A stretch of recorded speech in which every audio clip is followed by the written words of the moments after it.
Usai menjemput aspirasi warga SMA Negeri 1 Padang Ganting, anggota DPRD Provinsi Sumatera Barat dari fraksi Partai Nasdem, Haji Taufik Syariah atau yang akrab disapa Tarjo, lanjut melaksanakan reses di Musola Nurul Wahyu, Tanjung Barula, Kabupaten Tanah Datar, Minggu 13 Februari 2022.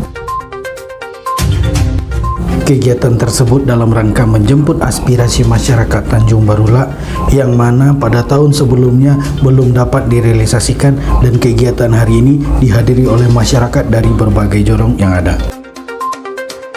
Waalaikumsalam warahmatullahi wabarakatuh. Saya hormati Bapak Ketua BRN dan yang saya hormati Pak Sek dan perangkat nagari, yang kita hormati ini Mama, Alim Ulama, Teguh Pandai, Bunda Kanduang, dan pemuda.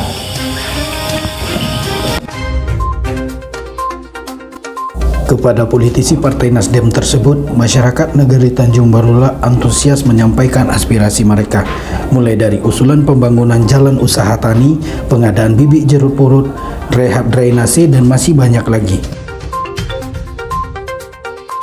Sebagai wakil rakyat menanggapi usulan tersebut, Tarjo berjanji akan menganggarkan pokir tahun 2023 untuk pengadaan bibit jeruk purut.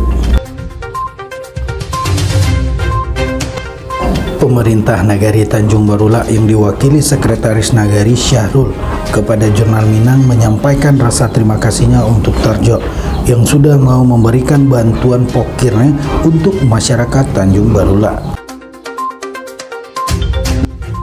Ia juga mengatakan bahwa kedatangan Tarjo menyerap aspirasi masyarakat Tanjung Barula bukanlah yang pertama kalinya.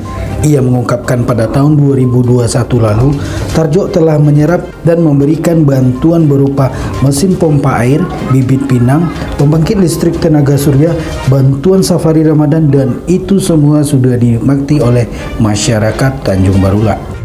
Safrizal Putra dari Studio 1 Jurnal Minang melaporkan.